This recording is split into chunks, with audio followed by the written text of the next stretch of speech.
Apa yang budak selalu pegang dia macam semangat tu dia datang daripada family, kawan-kawan, saya punya pasangan macam tu lah. Dia sebab kawan-kawan bang. Sebab kawan-kawan saya yang saya kawan tak pernah hina saya, ejek saya, tak pernah.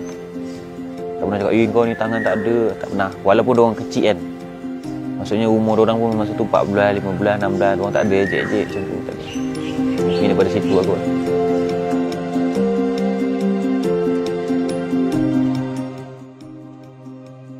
Okay, nama penuh saya Syed Muhammad Syahrin bin Syed Fazil.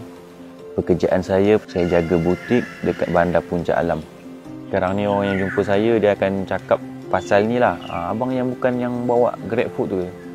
Tu je lah yang selalu soalan yang saya pernah dengar. Abang bukan yang viral. Lepas tu saya pun dah macam, bukan kot, lagi seorang. Sebab saya ada 2 orang. Saya cakap lagi seorang, lepas tu kata, iya ke? Dia kata macam tu. Dia akan tanya saya balik.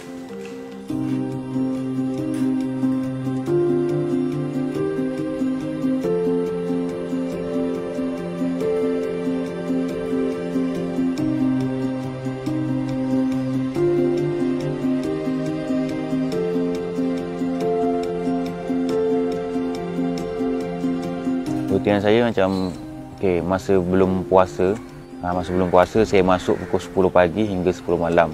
Seminggu lepas tu saya tukar jadual, masuk 1 tengah hari, balik 1 pagi. Sebab apa? Sebab kita orang ada macam jual duit tepi lah, duit raya dekat company tu kan.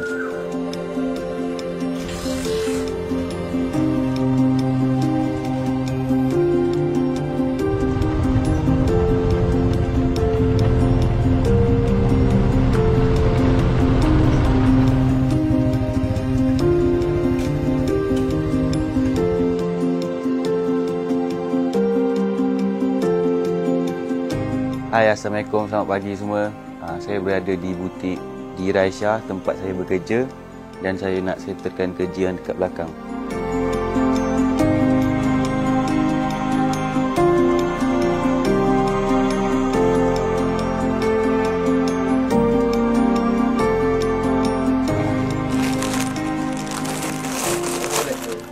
Saya susun baju untuk hantar kat supplier. Di sini kami ada jual baju kapten di butik di Raisya.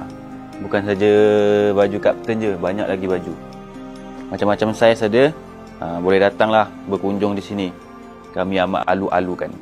Sejarah tu pada mulanya pada tahun 2003. Time tu saya berumur dalam anggaran 9 tahun. Time tu saya pun masih budak lagi. Tak tahu masa tu bom tu dia jumpa macam dalam sebuah kedai yang dah lama tinggal lah. Saya ingat tu bola, saya main, saya lagakan bola tu. Waktu kena tu saya pun dia kebas lah seluruh badan. Saya tak pengsan, tak apa lagi.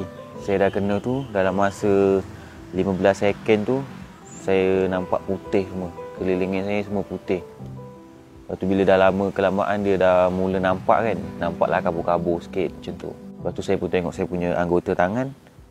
Dia tak putus terus tau, dia hancur. Bila dia hancur tu sampai hospital tu doktor pun tak boleh nak buat apa. Time tu saya masuk SKL. Doktor pun minta saya punya keluarga sign untuk potong lah supaya tidak menjangkiti kuman. Saya duduk hospital dulu 8 bulan. Duduk 8 bulan, ICU dalam 3 bulan. Yang saya tahu sedar-sedar saya dah macam zombie lah, dibalut-balut, penuh-penuh tangan macam tu. Okey, selepas saya kena bom tu, saya kena bom umur saya 9 tahun. Lepas tu saya masuk balik sekolah darjah 5 tak silap saya. Tapi saya pergi sekolah tu sekolah biasalah, macam memang sekolah biasalah. Saya tak ada pergi kursus ke, masuk kelas khas ke, tak ada. So saya pergi sekolah tu saya hanya duduk je dan tengok cikgu mengajar. Lepas tu lama kelamaan saya macam keinginan ingin menulis lah semualah kan. So saya belajar pun sikit demi sikit. Orang kata memang Allah tu bagi kekurangan tapi Allah juga bagi kelebihan. Dia memang datang dengan sendiri. Melalui proses pembelajaran tu hampir 2 tahun jugalah nak sesuaikan diri lah. Tapi yang saya tak boleh buat selama saya hidup ni, maksudnya saya belajar lah. Benda yang saya tak boleh buat memang susah dan sulit, butang baju dengan ikat tali kasut. Time tu rasa biasa je lah, tak ada fikir pun. Lepas saya umur dah 11 tahun, 12 tahun, saya baru dapat rasa kan. Kalau aku tumbuh tangan balik macam tu. Tapi saya pun tak ada berharap kan. Saya cuma orang kata macam berangan-angan macam tu.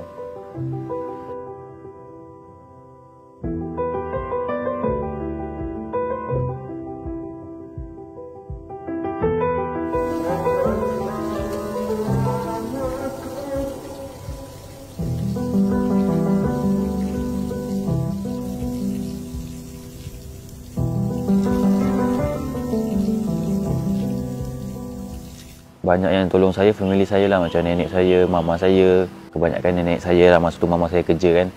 Nenek saya yang banyak jaga saya kat hospital ulang-alik. Dulu tak ada kenderaan dulu. Nenek saya pun naik bas pergi. Naik bas turun sini, pergi sana, turun sini lah, macam tu. Semua nenek saya yang uruskan.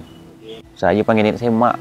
Memang daripada kecil, saya seorang, cucu dia ada berapa puluh orang, saya seorang je panggil mak. Mak saya betul, saya panggil mama. Sebab nenek saya jaga saya masa saya lahir tu jaga. Sebab time dulu kan mama saya kan dia jenis kerja, tempat kerja jauh, duduk kat Felda. So balik pun sebulan sekali, 2 bulan sekali. Anak-anak pun balik makin besar. Dia tak nak dengan mak dia. So saya duduk dengan nenek saya sampai sekarang. Walaupun saya dah kahwin, saya ajak dia duduk dengan saya. Kadang-kadang dia ajak duduk dengan dia, macam tu. Saya sekolah sampai peringkat atas pokok. Tak, saya sekolah dulu sampai tingkatan 3 je lah. Lepas tu saya dah tak berminat, saya nak ambil MARA. Saya nak isi borang semua kan, diorang tak approve lah sebab saya nak ambil bahagian motosikal kan. Sebab time tu saya pun tak ada pengalaman pasal motosikal ke apa semua. Saya start kerja umur saya 16 tahun. Time tu saya kerja car wash dekat depan penjara Sungai Buloh. Masa tu gaji saya sebulan 200.5. Kerja saya first tu dia bagi hanya polis tayar kereta je. Tapi bila ada orang macam ramai je, saya akan nyorok. Saya tak akan keluar daripada tempat tu. Saya masa tu pun umur 16 tahun yang saya rasa macam segan-segan lagi lah. Baru nak naik dewasa macam tu. Saya dapat gaji first sebulan tu, saya terus berhenti. Sebab saya fikir penat masuk waktu yang panjang 10 kan. Tapi gaji saya sebulan 200.5. Saya balik Kedah, mama saya belanja saya untuk lesen motor lah, orang cakap macam-macam lah. Nak kena uruskan, nak pergi jumpa doktor semua sana sini kan untuk pengesahan tu. Saya duduk dalam Kedah dalam 6 bulan kot. Lepas tu saya balik, saya kerja kawuh juga tapi tempat lain. Sehari dia bagi 55. Sebulan tu adalah 1,000 lebih kan. Saya pun kumpul duit dalam masa 6 bulan untuk beli motor FI. Bila saya dapat motor FI tu, saya berhenti car wash tu, saya masuk spare part pula. Yang kerja spare part, hantar-hantar barang. Lama kelamaan dah dekat tahu-tahu dekat 10 tahun saya kerja spare part kereta. Lepas tu tahun 2017 saya first kerja Panda. Lepas tu 2018 saya kerja GrabFood sampai sekarang. Lepas tu saya berhenti untuk sempena orang kata nak cari duit lebih kan. Saya kerjalah sebagai butik dulu, tengok macam mana kan. Bila kita atas motor tu, kita lihat sekeliling kita macam-macam kan, orang cakap kan. Kalau kita duduk satu tempat tu, kita macam terkurung. Sebab tu bulat pilih jalan-jalan sambil kerja, macam tu. Selalu kalau abang dengar orang kata jalan-jalan cari makan kan, saya jalan-jalan cari kerja, macam tu. Accident tu jangan cakap banyak. Kalau naik motor tak pernah accident tu tipu lah. Banyak kali lah saya masuk hospital, tapi Alhamdulillah lah masih diberi nyawa lagi. Ini bukan cerita sembang lah ni. Saya dulu ada motor RZ 125. First kali motor saya pakai FI. Tu semuanya titik peluh saya. Memang pakai duit hasil saya punya kerja semua. Assalamualaikum semua, selamat petang. Aktiviti saya kalau cuti ni lah dia, mancing. Mengai, buat kata orang Kedah mengai. Di location kolam 3A Selayar Port Kelang. Okey, akhir cuti saya selalu memang pergi mancing lah. Kalau dulu, time-time dulu saya kerja, saya kalau cuti saya pergi konvoi. Orang yang biasa mancing, maksudnya pernah mancing, dia akan rasa lah benda tu. Dia macam ada benda panggil-panggil. Sini mancing, macam tu. Saya mancing 5 jam terus. So, cara saya pasang umpan beginilah kalau saya pergi mancing. Ni adik sepupu saya. So kalau saya pergi seorang-seorang memang tak boleh lah. Tak boleh mancing lah. Tak ada orang pasang umpan sebab saya tahu baling dengan tarik je. Mana ikan ni?